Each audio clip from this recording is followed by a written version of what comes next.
reference to the of dispute to the board, court and tribunal. हमने तीन चीज पहले भी देखी थी।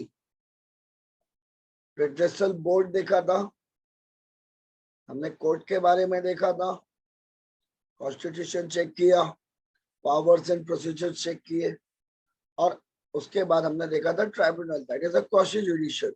रीजन ट्राइब्यूनल क्यों रखा गया था? क्योंकि कहीं ना कहीं आप जो एक लेबर क्लास है, वो लेबर क्लास के पास it is not possible for them to collect the evidence for each and everything. If any deficiency on a service or a work of condition provided by employer, in that situation, there is no any paper trial. In that condition, how can he prove his case? How can he prove his case? तो ये सारे के सारे dispute आपके reference किए जाते हैं, जहां पे क्वासी जुडिशियल बॉडी होती है। एग्जैक्ट आपका एविडेंस एक्ट नहीं चलता। रीजन बिहाइंड दैट कि as compare to the employer, generally माना जाता है कि ये वर्कमैन थोड़े से डाउन पाथ में होते हैं। ठीक है। Reference to the dispute to grievance redressal committee. Every industry has this setup, grievance redressal committee. हर इंडस्ट्री में ये सेटअप आपको मिलेगा। ठीक है। क्योंकि हर इंडस्ट्री में देखिए डिस्प्यूट होना ये एक्सपेक्टेड होता है। Whenever the industry is found, dispute होना ये बहुत, हर चीज स्मूथली चली जाए, it is not possible. It is not possible in our family too. वो सिर्फ मूवीज में होता है, हम साथ साथ हैं, बट रियलिटी में अगर चार लोग एक साथ रह रहे हैं तो definitely there are chances of dispute between the parties. Okay, तो डिस्प्यूट होता है, तो ऐसे में डिस्प्यूट कहाँ जाता है? ये जाता है redressal committee, grievance redressal committee. हमने लास्ट टाइम चेक किया था, ठीक है, तो वहां पे कंसिलिएशन बोर्ड था, बट कंसिलिएशन बोर्ड कहाँ पे रखा था हमने? जहां पे 100 या मोर देन 100 एम्प्लॉय या वर्कर हैं, याद है? और यहाँ पे जो रेड्रेसल कमेटी है, मींस जहां पे 20 और मोर देन 20 वर्कर्स हैं, वहां पे आपकी ये रेड्रेसल कमेटी वर्क करती है। Okay, means industry having a 20 or more than 20%, that is a workman, it is known as redressal committee. Okay, so this committee is known as grievance redressal committee, means any grievance by either of the party. As we seen, the industrial dispute is arose between employer versus employer, employer versus employee, and employ versus employ. ऐसे में कोई भी dispute अगर उनके बीच में create होता है तो ये डिस्प्यूट आपका रेड्रेसल कमेटी को चला जाता है to settle the dispute. The committee is to be consist not more than 6 members, must have a equal number of members. Same चीज है as we seen in conciliation board, there should be equal number of members, not more than 6। Equal number चाहिए तो but obvious है कि even में ही होना चाहिए, odd में तो इक्वल नंबर कर नहीं सकते। And it consist of equal number of both the parties, that's why I am saying if the dispute between employer versus employer, in that situation both the equal number of the representative from one party and another party. Got my point? Because this is the settlement talk, and for settlement talk, no dominant nature is required. There is no any requirement of any that manipulation of a work, any that disturbance due to the election of decisions, right? Means दोनों के बीच में number equal होने चाहिए। Okay. The chairperson of a committee consists to be elected from the representative of employer and those work with alternatives on a rotation every year. Means this is not a fixed post. हर साल आप इसको rotate करते हैं, ठीक है, rotation के through election. Okay, election करिए, rotate करिए. The committee may complete its proceeding within the 30 days of the receipt of written application by or on behalf of aggrieved party. There is no any oral hearing. आपण फक्त तोंडाने म्हटलं आणि तोंडाने जाऊन सांगितलं की साहेब मला असे असे प्रॉब्लेम येत आहेत, ही माझी ग्रीव्हन्स आहे, त्याच्यामध्ये तुमचा कुठलीही हिअरिंग होणार नाही, सुनवाईचा कुठलाही तिथे प्रोसिजर नाही, अनलेस अँड अंटिल जे काही तुमची तक्रार आहे, ग्रीव्हन्स म्हणजे तक्रार, बरोबर, जे काही तुमचे, आणि रिड्रेशन म्हणजे निवारण. लक्षात ठेवा तुम्ही, कारण तुम्ही जेव्हा आपल्या या कोर्ट प्रोसिडिंग मध्ये येणार तर तिथे मराठीमध्ये पण लिहिलेलं असतं, बरोबर. तर हा ग्रीव्हन्स रिड्रेसल म्हणजे तक्रार निवारण. ओके, कमिटीचा तुम्हाला अर्थ माहितीच आहे, ते नॉर्मलच आहे, त्याच्यामध्ये लॅटिनची काही गरज नाही, बरोबर. तुम्हाला ही जे तक्रार आहे तुमची ते रायटिंग मध्ये द्यावं लागतं. ओरली तुम्ही काहीतरी म्हटलं, कमिटीला जाऊन सांगितलं, प्रॉपर एक जे फॉर्मेट आहे त्या फॉर्मेट मध्ये पण सांगितलं, तरी पण त्याच्यामध्ये काहीही ऍक्शन होणार नाही. रिझन काय त्याच्या मागे? आज जर तुम्ही एक ऍज अ वर्कमॅन तुम्ही तुमची तक्रार घेऊन गेला, साहेब असे असे प्रॉब्लेम आहे, आणि फक्त तुमच्या सांगण्याप्रमाणे ओरली त्याने नोटीस इश्यू केला एम्प्लॉयरला, एम्प्लॉयर आला आणि तुम्ही म्हणतोय की नाही साहेब मी तर काही बोललोच नाही, नाहीतर डेव्हिएशन पण होऊ शकतो. कारण आपण जे बोलतो त्याच्यासाठी आपल्याकडे कुठला पुरावा नाहीये ना की हो तुम्ही असंच बोललं होतं, बरोबर. हमारे बीच में भी कई बार लड़ाई हो जाती है इन चीजों को लेकर कि आपने यही चीज बोली थी, कई बार आप डेविएट हो जाते हैं, आप खुद से भी मैनिपुलेट करते हैं. तो कभी भी कोर्ट ऑफ लॉ में ओरल एक्शन कभी भी मान्य नहीं होता. ओरल एविडेंस तभी एडमिसिबल है जब आप विटनेस बॉक्स के अंदर खड़े होकर डिपोज करें with written affidavit. Affidavit is the written oath before the court of law or any authority. जहाँ पे आप लिखते हैं I am swearing or solemnly affirm that whatever is stated by me is true and correct to the best of my knowledge. Right? True और correct में क्या फर्क है? एफिडेविट में अक्सर ये आता है ट्रू और correct. True in the sense जो मैं बोल रहा हूं वही सही है, और करेक्ट में जिस फॉर्म में बोल रहा हूं वो फॉर्म से. Right, perfect. That true is rightful, correct is appropriate. ठीक है. तो कई बार आप जो सच बोलते हैं वो सच भी प्रॉपर तरीके से बोलते आना चाहिए. For example, Mr. A slapped Mr. B just because of Mr. B is showing the knife to Mr. A under the impression that he will assault. ये है सच्चाई. लेकिन जब आपको बोलना था तो आपने क्या बोला? मिस्टर ए ने मिस्टर बी को मारा, आगे का आपने नहीं बताया. तो दिस इज नॉट ट्रुथ. ये सच हो सकता है बट करेक्ट नहीं हुआ बिकॉज यू हाइडेड सम पार्ट. तो ट्रू विद द करेक्टनेस होना जरूरी है. आधा सच एक झूठ से ज्यादा खतरनाक है. Okay.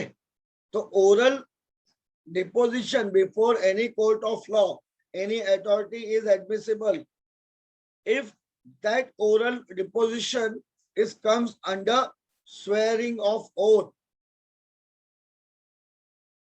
and that swearing of oath is affidavit, which is in a written form. So whatever is stated by you orally, वो राइटिंग में लिया जाता है. एग्जामिनेशन इन चीफ में भी जब अपोजिट एडवोकेट आपसे क्रॉस एग्जामिनेशन करेगा तो आपकी बोली हुई बातों को वहां पे स्टेनो लिखता है, और एग्जामिनेशन और क्रॉस एग्जामिनेशन होने के बाद आपके सिग्नेचर कराए जाते हैं कि देखिए आपने यही बोला था, यही स्टेटमेंट है आपका. सेम चीज यहाँ पर है. अगर आप रिड्रेसल कमेटी के पास जाते हैं और वहां पे कोई चीज अपनी रखते हैं तो वो राइटिंग में होना चाहिए, और इसको 30 दिन के अंदर रिड्रेसल कमेटी को सॉल्व करना कंपलसरी है. अगर 30 दिन के अंदर इसको रिजॉल्व नहीं किया जाता तो फिर कहीं ना कहीं ये चैलेंजेबल है. हाँ, इसमें 30 डेज आपके वर्किंग डेज को ही माना जाता है, ये याद रखिएगा. 30 डेज में आपके जो छुट्टी होती है उसको कवर नहीं किया जाता. Working of that industry. Okay, अगर वर्किंग ऑफ इंडस्ट्री है आपकी देन तो इट्स ओके, अदरवाइज आपको यहाँ पे दिक्कत आ सकती है. बट जनरली वर्क कमेटी या रिड्रेसल कमेटी के पास उतना ज्यादा टाइम वो नहीं होता, तो 30 days is sufficient for covering of this all proceeding. Okay, if the workman is aggrieved by the decision of the committee, he may file an appeal before the employer, who must within a period of 1 month from the receipt dispose the same and send a copy of his decision to concerned workman. Suppose work committee ने जो decision दिया वो एक workman को पसंद नहीं आया, तो एब्सोल्यूट तो नहीं होता. एब्सोल्यूट डिसीजन कभी भी नहीं माना जाता, बिकॉज अगर अपीलेट अथॉरिटी नहीं रहेगी तो आर्बिट्रेरीनेस आ जाएगी. अगर आपके खिलाफ कोई सुनवाई नहीं होती, जैसे हमने पहले भी देखा है कि आपके एक्शन के खिलाफ कोई अपील नहीं है, तो जो बंदा डिसीजन ले रहा है आपके लिए वो कहीं ना कहीं एक आर्बिट्रेरीनेस चालू कर देगा.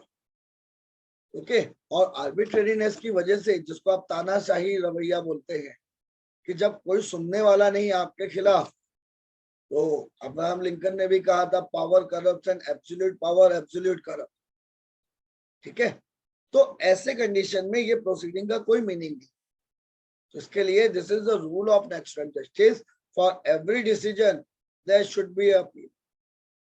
यहाँ पे भी वही है, रिड्रेसल कमेटी अगर कोई डिसीजन देती है और if you are agree from that decision, in that condition you have to move your appeal before the employer. Okay, और वो एम्प्लॉयर के पास जाने के बाद एम्प्लॉयर 30 डेज में उसका एडजुडिकेशन करेगा और उसको डिस्पोज करेगा. ठीक है, उसके बाद आते हैं reference of a dispute under section 10 जो हमने पढ़ा है, बोर्ड, कोर्ट एंड ट्राइब्यूनल. कौन कौन से मैटर जाते हैं? where a dispute is exist or apprehended, as we discussed earlier when we discussed about the function of or duty of the conciliation officer. If he visited the premises, is there any evidence before him that the dispute, apprehension of dispute, कि यहाँ पे लड़ाई हो सकती है इन चीजों को लेकर, तो वो डिस्प्यूट होने के पहले पहले उस मैटर को रेफर कर देगा. वेट नहीं करेगा कि डिस्प्यूट हो जाने दो तब करते हैं. एप्रीहेंशन भी है, अगर पूर्वानुमान भी है उसको कि यहाँ पे डिस्प्यूट हो सकता है, तो उस मैटर को वो रेफर कर देगा. Dispute relating to the public utility services, dispute involving national importance, joint or separate application of parties, periods for submitting award. इन सारी चीजों में ये डिस्प्यूट आपका रेफर होता है. ठीक है, अब आते हैं पहला, where a dispute exists or apprehend. Section 10 subsection A provides that when the appropriate government is of the opinion that the industrial dispute exists or apprehend, it may any time by written order, देखिए oral कहीं पे भी नहीं है, हर चीज writing में ही है। By written order refer the dispute to the board promoting the settlement thereof. Direct adjudication के लिए नहीं भेजा जाता आपका मैटर, सबसे पहले मैटर आपका भेजा जाता है board, conciliation board, where there are an equal number of members of employer and employee. Reason, starting में वहां पे कोई difference of opinion नहीं है, starting में there is no any difference of opinion. In that situation, yes, आपकी सारी dispute को state government भेजता है कि वहां पे जो आपका ग्रीवेंस रिड्यूसल कमेटी बना के रखा है, कंसिलिएशन बोर्ड बना के रखा है वहां पर, but it is not compulsory. अगर वो डिस्प्यूट ज्यादा बढ़ गया है तो वो भेजता है to the court of inquiry को। कोर्ट ऑफ इंक्वायरी में इन्वेस्टिगेशन करती है वो बोर्ड, जो हमने पावर एंड फंक्शन देखे हैं। अगर वहां पे भी नहीं चल रहा है, ऐसे मैटर को रेफर कर दिया जाता है कहां पर, लेबर कोर्ट में। ठीक है, हमने देखा है कि लेबर कोर्ट में आप डायरेक्ट प्रोसीडिंग नहीं कर सकते, रेफर्ड होते हैं मैटर, उसके बाद वो प्रोसीडिंग होती है, या फिर सीधे सीधे चले जाता है ये मैटर आपका ट्राइब्यूनल में एडजुडिकेशन के लिए।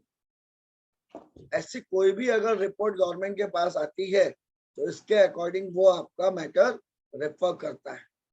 The section, however, expressly provides that even if the dispute relate to any matter specified in third schedule, जो already हम देख चुके हैं, the appropriate government may, in its discretion, make the reference to the labor court, or if dispute is not likely to more than 100 workmen. Labour court में कब भेजता है, 100 का नंबर है, याद रखिएगा। 100 या उससे कम अगर आपके वर्कर्स हैं तो आपका मैटर लेबर कोर्ट में जाता है, इंडस्ट्रियल ट्राइब्यूनल में नहीं। बेसिक चीज याद रखिएगा। और ये सारे डिस्प्यूट ये रेफर्ड ही होते हैं। The wording of section 10 makes clear that before appropriate government can make a reference, either an industrial dispute must exist or must be apprehended. But obvious है कि कोई भी dispute भेजने के पहले वो इंडस्ट्री आपकी होनी चाहिए, और वो आपकी रिड्रेसल कमेटी जो है, लाइक जो आपका लेबर कोर्ट है या इंडस्ट्रियल कोर्ट है, ट्रिब्यूनल, वो आपका एक्सिस्टेंस पे होना जरूरी है। Okay, it is now well settled that although the power to make a reference is essentially an administrative power, but obviously ये कोई जुडिशरी पावर नहीं है, डिस्क्रिशनरी पावर दी हुई है, बट स्टेट गवर्नमेंट को डिस्प्यूट को रिजॉल्व करने की पावर नहीं है, डिस्प्यूट को रेफर करने की पावर, रिजॉल्व नहीं करता हूँ कोई भी गवर्नमेंट अथॉरिटी, लेबर कमिश्नर, वो सिर्फ रेफर कर देगा। He is not having the power of judiciary, that's why यहाँ पे दिया हुआ है it is an administrative power. Okay, it does not involve reference, it does not involve either an unfettered or arbitrary discretion. The question necessarily and they necessarily involve the formation of the opinion by the appropriate government. Opinion जरूर देगा भाई, but obvious है matter अगर आपके पास refer किया जा रहा है, कोर्ट में आप रेफर करवा रहे हैं, तो अपनी ओपिनियन तो रखेंगे ना। वाई? क्योंकि कोर्ट उनसे क्रॉस एग्जामिनेशन करेगा कि आपने कोर्ट में क्यों भेजा। There are redressal committee, there are conciliation officer, conciliation board, then why you matter this matter referred to me. ऐसे में वो ओपिनियन देगा, yes there are no chances of any settlement between the parties, both the parties are rigid and there are apprehension of dispute, that's why I am referring this. एक detail report बनाता है, okay, और ये matter को वो वहां पर भेज देता है। तो this is the procedure of reference. Okay, so public utility service पे अगर कोई डिस्प्यूट होता है उनके बीच में, तो इसको कहाँ लेके जाए, इसमें नोटिस दी जाती है अंडर सेक्शन 22। अप्रोप्रिएट गवर्नमेंट को वो कंसीडर अगर लगता है कि नहीं ये नोटिस जो आपने दी ये फ्रिवुलस है या वेक्सेशियस है, मींस अननेसेसरली हैरेसमेंट करने वाली है और इनएक्सपीडिएंट टू डू सो, ऐसे में वो डिस्प्यूट को रेफर कर देता है। Even if the other proceeding in respect of a dispute may have commenced। यहां पर देखिए सिविल प्रोसीजर कोड में या कोड ऑफ सिविल प्रोसीजर में आपको एक दैट सेक्शन 10 मिलता है, इसको आप कहते हैं रेस सब जुडिस, RES dash sub dash judice, means once the matter is referred before one court और उसी चीज को आप वापस लेके आते हैं दूसरे कंडीशन में, दूसरे कोर्ट में सेम मैटर, तो ऐसे में आपका ये मैटर रेफर नहीं किया जाता। रीजन ऑलरेडी उसका एडजुडिकेशन चल रहा है कोर्ट में। एक चीज की सुनवाई अगर एक कोर्ट में चल रही है तो आप दोबारा उसको नहीं करेंगे, क्योंकि देयर आर चांसेस कि डिस्प्यूट क्रिएट हो जाए। ओके, डिस्प्यूट क्रिएट हो जाएगा तो प्रॉब्लम हो सकती है। ओके, तो ऐसे में आपको कहीं ना कहीं प्रॉब्लम आती है। ठीक है, कहीं ना कहीं आपको प्रॉब्लम आती है।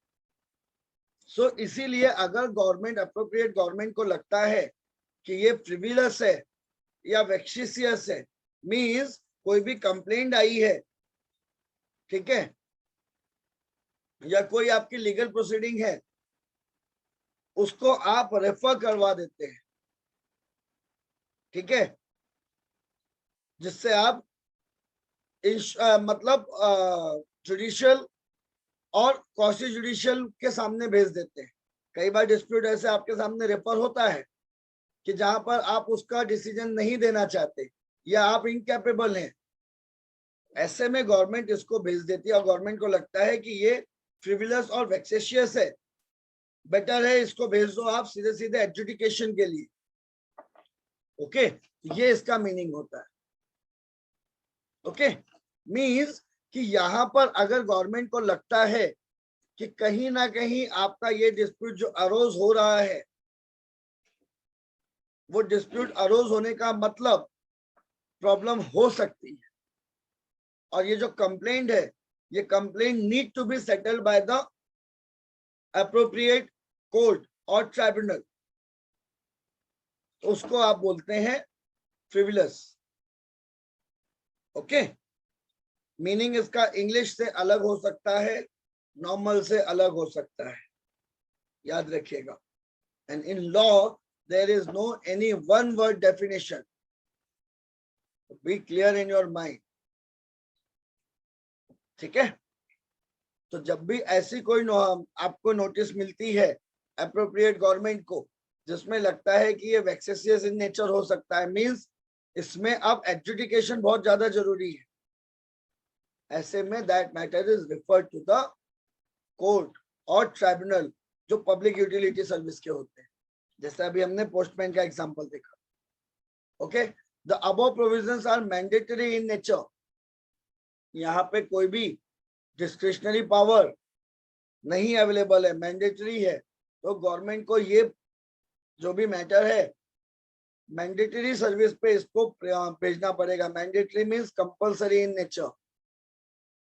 Not only has the appropriate government the power in above term, but the provisions also cast duty on an appropriate government to make a reference in such circumstances. If the appropriate government refuses to make a reference under either of the two contingencies mentioned above, it is bound to record and communicate in reason to do so. अगर उनके पास कोई भी dispute आया, भले ही वो वेक्सेशियस in nature है या फ्रिवलियस in nature है, छोटू सा है, ज्यादा बड़ा नहीं है, बट चांसेस है कि ये बढ़ सकता है और अप्रीहेंशन में होता है, तो ये मैटर को रेफर करते हैं। बट मान लेते हैं गवर्नमेंट ने इस मैटर को रेफर नहीं किया, ऐसे कंडीशन में भी गवर्नमेंट को इसके पीछे का रीजन लिखना पड़ता है। यहाँ पे गवर्नमेंट का मतलब आपका लेबर कमिश्नर है, चीफ मिनिस्टर नहीं। अप्रोप्रिएट गवर्नमेंट जो आ रही है लेबर कमिश्नर कोई भी एक्शन ले रहा है तो वो गवर्नमेंट के बिहाफ में ही ले रहा है एज अ एडमिनिस्ट्रेशन, ठीक है। तो अगर वो डिस्प्यूट को रेफर नहीं करता, क्योंकि पहला प्रोविजन यही है कि जैसे ही ये मैटर डिस्प्यूट पे आया तुरंत आपको इसको रेफर करना है, ठीक है, कहां पर, कोर्ट में। लेकिन अगर रेफर नहीं कर रहे हो तो उसके पीछे क्या एक्शन लिया वो देखना जरूरी है, वो भी नहीं किया, सॉरी, वो भी आपने नहीं किया, तो ऐसे कंडीशन में आपने क्यों नहीं किया ये एक लिखना पड़ता है, जिसमें वो लिखता है कि yes it is vexatious in nature, there is nothing reality behind any allegation as per the report of conciliation officer, evidences is on record, या ये डिस्प्यूट जो लिस्टेड मैटर है उनमें नहीं आता, पेटी इन नेचर है, झूठ है, मनगढ़ंत है, फ्रिविलस इन नेचर, ऐसे सारे मैटर्स को कोर्ट में रेफर नहीं करते, क्योंकि ऑलरेडी हमने एक रेफरेंस पढ़ा है अननेसेसरी मैटर को, जो स्टेट ऑफ पंजाब का भी हमने देखा, अननेसेसरी मैटर या पेटी इश्यूज को कोर्ट में रेफर नहीं किया जाता। It is also provided that where a dispute in a relation to which central government is the appropriate government, it is competent for that government to dispute that matter to a labor or an industrial tribunal as the case may be, constituted by the state government। क्योंकि अभी हमने देखा है कि ये जो tribunal और ये सब बनता है ये स्टेट गवर्नमेंट के थ्रू है, ओके। तो अगर सेंट्रल गवर्नमेंट की कोई इंडस्ट्रीज हैं वहां पे डिस्प्यूट अरोज होता है तो भी ये मैटर आपका स्टेट गवर्नमेंट में ही जाता है, ओके। स्टेट गवर्नमेंट के थ्रू ही ये सारी चीजें होती हैं। तो हमेशा ध्यान रखना चाहिए मैटर जो आप रेफर कर रहे हैं कोर्ट के सामने, वेरी केयरफुल, अदरवाइज कई बार जो चीजें नॉर्मल चल रही होती हैं उसमें कोर्ट हार्श एक्शन भी ले लेता है। तो very careful before referring anything court के सामने। इररिलेवेंट पोर्शन को अगर आप एक साथ बनाएंगे कि यस ये मेड फॉर ईच अदर है, तो ऐसे में कोर्ट आपको जो धोखे से काम हुआ था वो जानबूझ के हो जाएगा, याद रखिएगा, जो सेशन में हुआ था। तो इन चीजों को आपको कवर अप करना होगा। तो वेक्सेशियस चीजों को अगर आप कोर्ट के सामने रखेंगे तो कोर्ट विल पनिश। यस, मैं वही बता रहा हूं वंदना जी कि एक्शन होता है, जिससे बहुत सारे आजकल पीआईएल एक्टिविटीज पैदा हो गए हैं, हर मामले को पीआईएल में लेके पहुंचते हैं। तो ऐसे मैटर में इररिलेवेंट चीजों को अगर आप वहां पे सामने रखते हैं तो वो कहीं ना कहीं आपके लिए नुकसान हो जाता है और कोर्ट आप पर पेनल्टी ठोक देगा। तो be careful on this kind of matter, okay. चलिए अब आगे बढ़ते हैं आपका नेक्स्ट पॉइंट। तो अगर आप इररिलेवेंट मैटर कोर्ट में लेके जाते हैं तो यस, कोर्ट आपको पनिश कर सकता है। Dispute involving national importance,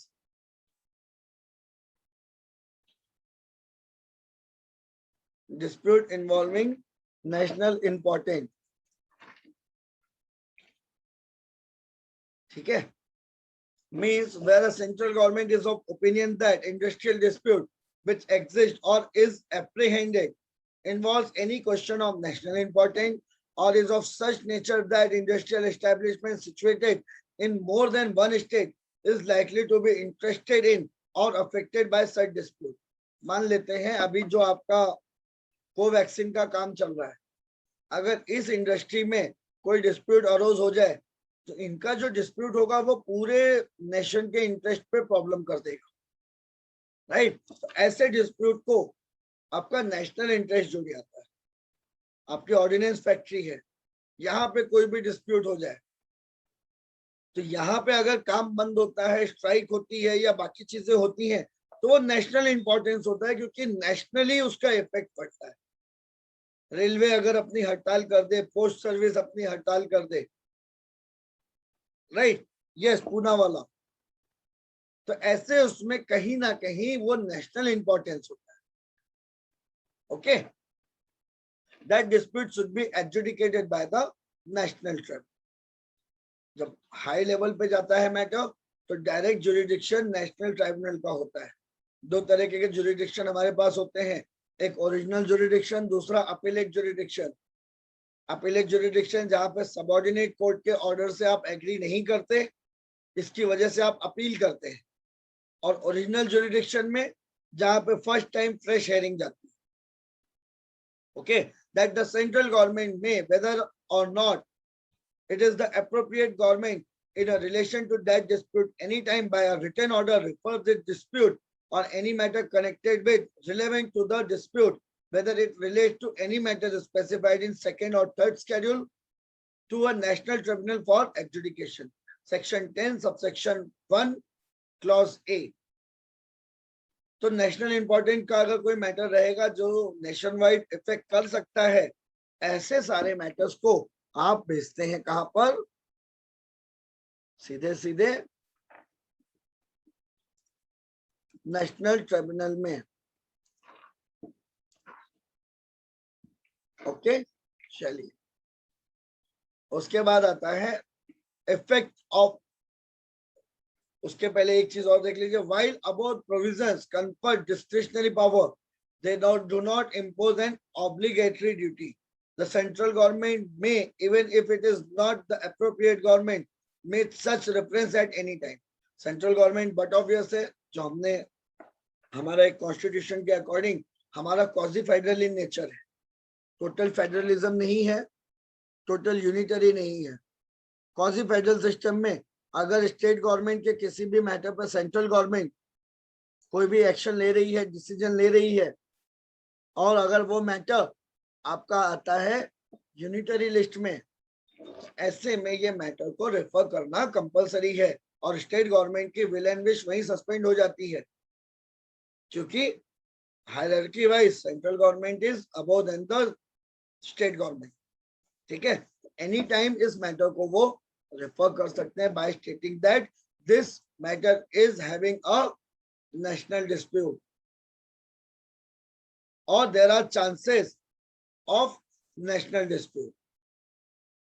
Effect of reference national tribunal, sections 10 subsection 6 provides that where any reference has been made to the national tribunal, no labor court or tribunal would have a jurisdiction to adjudicate upon any matter which is before the national tribunal. जो मैंने आपको section 10 of CPC बताया. Rest sub judice, अगर कोई भी matter superior court में pending है तो उसकी जितने भी सब्स्टिट्यूट कोर्ट हैं उनका जुरिडिक्शन अपने आप सस्पेंड हो जाता है.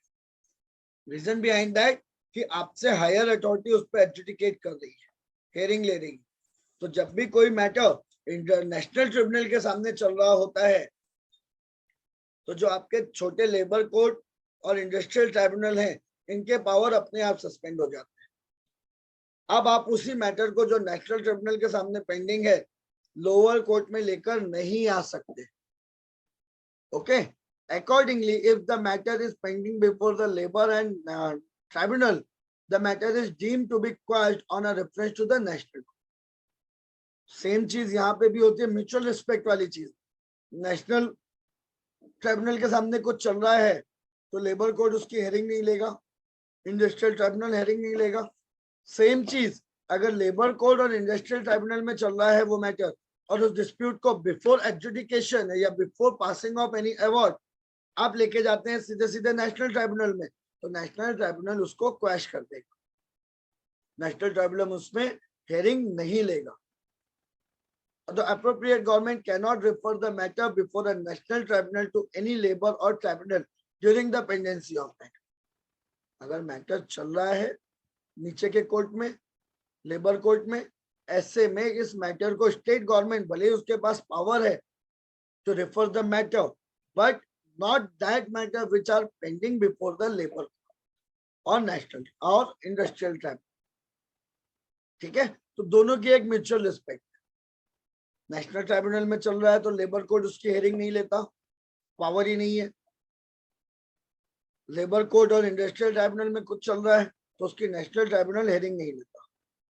During the pendency, after adjudication, after passing an award, yes there are appellate authority, वो ले सकते हैं। बट नेशनल कोर्ट के पास किए हुए अवार्ड को लोकल कोर्ट में चैलेंज नहीं किया जा सकता। Award pass by the national tribunal is final, there is no any appeal. Where an industrial dispute has been referred to the national tribunal, the appropriate government may prohibit by an appropriate order continuance of any strike or lockout in connection with such dispute. Means अगर मान लेते हैं कि working condition को लेकर employer versus workman में dispute हो गया, अब ये मैटर रेफर किया गया नेशनल ट्राइब्यूनल को, तो during the pendency it is not about national tribunal, it's before any labor court or industrial tribunal भी अगर पेंडेंसी ऑफ ट्रायल चाहे तो आपकी कोई भी स्ट्राइक या लॉकआउट ये इलीगल हो जाएगा। जो चल रही है वो नहीं, मैटर रेफर करने के बाद आपने कोई स्ट्राइक या लॉकआउट डिक्लेयर किया तो वो इलीगल हो जाएगी। ओके, ऐसी कोई भी लॉकआउट या स्ट्राइक आप डिक्लेयर नहीं कर सकते। रीजन बिहाइंड दैट कि आपका मैटर ऑलरेडी पेंडिंग है, लेकिन एग्जिस्टेंस स्ट्राइक और लॉकआउट पे इफेक्ट नहीं पड़ता। उसके लिए आप कोर्ट का ऑर्डर लाइए और उसको क्लियर करवाइए। On an order of a reference, the national tribunal is bound to confine its adjudication to such dispute as have been referred. जब रेफर करते हैं तो नेशनल ट्राइब्यूनल उसको रिजेक्ट नहीं कर सकता। एक ही दो चीज पर रिजेक्ट करता है, या तो वो मैटर डिस्प्यूट के लायक नहीं है या फिर वो मैटर ऑलरेडी लोअर कोर्ट में एडजुडिकेटेड, मतलब pending. On a reference to the national tribunal, the appropriate government में at the time of making the reference or at any time thereafter before submission of the award include in the reference any other establishment, a group or a class of establishment of a similar nature likely to be interested in or affected by the dispute, irrespective of whether there is an existing or apprehended dispute. If the appropriate government on an application made it or otherwise think fit to do so. Means अगर appropriate government ने इस matter को refer किया है तो उसको आपको national tribunal को हेयरिंग करनी ही पड़ती है, एडजुडिकेट उसको करना ही पड़ता है। तो this is known as your national tribunal. Joint or separate application of parties, where a parties to the industrial dispute apply in prescribed manner, whether jointly or separately, for the reference of a dispute to the board, court, labor court, national tribunal, the appropriate government is satisfied that the person applying or representing the majority of each party must make a reference accordingly. Means अगर आपको लगता है कि कोई भी matter ऐसे nature का है जहां पर अब ये मैटर को रेफर करना बहुत ज्यादा जरूरी,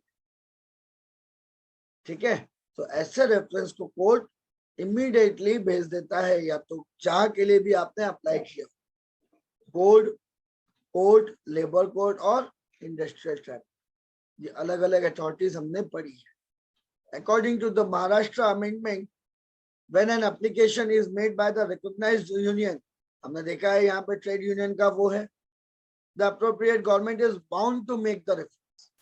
Reason, जो ट्रेड यूनियन होती है, it's a rule of majority, it's a group of the workers. इनके थ्रू अगर कोई मैटर रेफर किया जाता है या एप्लीकेशन की जाती है कि yes there is apprehension of dispute, you please refer this matter to the board or appropriate authority. In that situation, state government के पास अपनी कोई डिस्क्रिशनरी पावर नहीं है, स्टेट गवर्नमेंट को ये मैटर भेजना ही पड़ता है। A duty cast by the section 2 subsection 2 section 10 subsection 2 is mandatory in nature, in the sense that the appropriate government is bound to make an order reference to it. ठीक है, the parties to the industrial dispute apply jointly और separately to the appropriate government. हो सकता है दोनों parties जो dispute में है दोनों ने एक साथ अप्लाई किया जॉइंटली कि यस हमारे बीच में ये डिस्प्यूट आ रहा है, इसको आप कंसिडर करिए, या फिर सेपरेटली भी कि मुझे अदर पार्टी के खिलाफ ये ग्रीवेंस हो रही है, एप्लीकेशन प्रिस्क्राइब मैनर में होना चाहिए। बट ऑब्वियस है आपको प्रॉब्लम क्या है ये आपको बताने में पूरा क्लियरली रिटन फॉर्म में होना चाहिए और प्रिस्क्राइब मैनर में, जिससे अप्रोप्रिएट गवर्नमेंट सेटिस्फाइड हो सके कि यस इस मैटर को आपको रेफर करना बहुत इंपॉर्टेंट है। ठीक है, उसके बाद आता है पीरियड ऑफ सबमिटिंग अवार्ड। इस अवार्ड को कैसे कितने टाइम में सबमिट किया जाए। ठीक है, an order referring to the industrial dispute to a labour और इंडस्ट्रियल और national tribunal under this section must specify a period within such labor court tribunal or national tribunal submits its award on a such dispute to the appropriate government। क्योंकि ये matter appropriate government के through आपको refer किए जाते हैं, ऐसे condition में award पास करने के बाद चाहे वो आपका लेबर कोर्ट हो, चाहे आपका ट्राइब्यूनल हो या फिर आपका नेशनल ट्राइब्यूनल, इनको within a specified time जो मैटर रेफर किया गया है अप्रोप्रिएट गवर्नमेंट के थ्रू, उस गवर्नमेंट को ये अवार्ड सबमिट करना होता है। In cases where the industrial dispute is connected with individual workman, single workman से रिलेटेड ये मैटर है तो 3 महीने के अंदर अंदर इसका एडजुडिकेशन करके ये अवार्ड सबमिट करना होता है। इन रियलिटी अभी ऐसा नहीं है, टाइम बाउंडेशन को लेके चीजें नहीं चल पाती हैं। रीजन बहुत सारे सिचुएशन अरोज होते हैं। अभी आप पेंडेमिक की सिचुएशन देख लीजिए, यस मैटर और ये तो time period, matter, proceeding, evidence, इन सब पे डिपेंड करता है। तो एक टाइम बाउंडेशन पे कभी कोर्ट नहीं चल पाता, उसके पीछे का रीजन यही है। ठीक है, इसके लिए यहाँ पर आप ये परफेक्ट टाइम पकड़ के बिल्कुल मत चलिएगा कभी भी कोर्ट में। Furthermore, if the parties to the industrial dispute apply in a prescribed manner, whether jointly or separately, the labor tribunal or national tribunal for extension of such period for any other reason, extension के लिए भी reason होता है, जो adjournment जिसको हम बोलते हैं, हर adjournment के पीछे एक reason होता है और हर adjudication का जो केस या जो मैटर होता है उस पर रोजनामा होता है जहां पर वो इस पे रिकॉर्ड करते हैं। It may also noted that in computing the period, if any, for the proceeding before the labor court, tribunal or industrial tribunal has been stayed by any injunction or order of a civil court, is to be excluded. अगर ऊपर के court ने कोई injunction दे दिया, means it's a order by the court, stay proceeding आ गई, stay लग गया, ऐसी सारी चीजों में ये अवार्ड का जो पीरियड है वो एक्सक्लूड हो जाए। इसीलिए मैंने आपसे कहा टाइम बाउंडेशन लिखा हुआ है होता नहीं, क्योंकि अगर इसका इंटरप्रिटेशन करेंगे तो 30 डेज ऑफ हियरिंग बोलते हैं, बराबर। या आपको अभी यहाँ पे दिया है इन्होंने 3 मंथ में 90 डेज आते हैं। अब 90 डेज और 90 डेट्स में फर्क आता है। मींस एक डेट पड़ी, उसके बाद सीधे 3 महीने की डेट पड़ रही है, तो वो दूसरी डेट आई, अब जोड़ते रहिए 90 कितने तक जाएगा। तो इंटरप्रिटेशन आप अपने हिसाब से कर सकते हैं। So there is no any time boundation on practical work.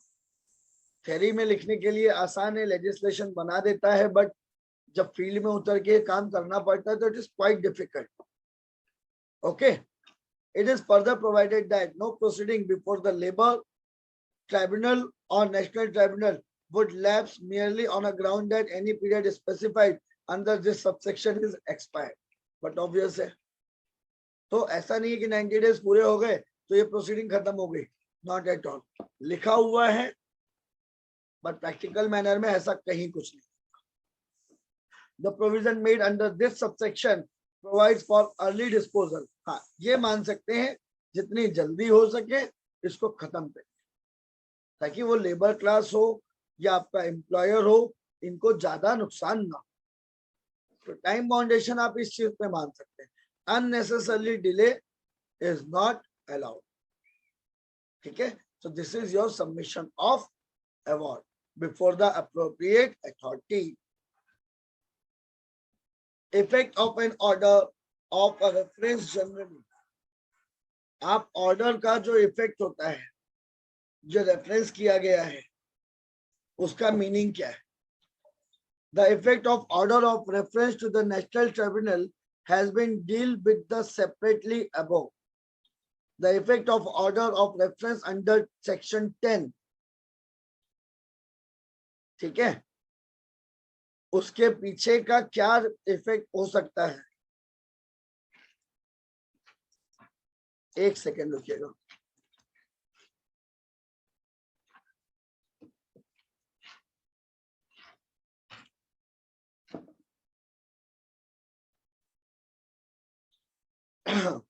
जी, तो इफेक्ट ऑफ ऑर्डर और मीनिंग सेक्शन 10 में आपको प्रोवाइड किया गया है, जहां पे ऑर्डर को रेफर किया जाता है। पे अटेंशन, ठीक है, जहां पर अप्रोप्रिएट गवर्नमेंट रेफर करती है किसी भी मैटर को, और जब ये रेफर किया जाता है, when the industrial dispute has been referred for adjudication, the appropriate government may by order the prohibit the continuation of any strike, lockout, or in connection with such dispute, which may be in existence on a date of reference. But obvious है, जब matter court के पास चला गया, इन सारी चीजों का कोई meaning नहीं है। And once the order is pass by the court, उसके बाद कमेंट करना यूजलेस है, राइट? कोर्ट के ऑर्डर पे कभी कमेंट नहीं किए जाते। अब आपको पसंद आए नहीं आए, आपकी पर्सनल जो भी फीलिंग है वो अपने तक रखिए, but being as a law student, being as a advocate, being as a lawyer, आप ये चीज को वापस क्वेश्चन नहीं कर सकते। You have to respect, this is your moral duty to respect the order of a court. ठीक है,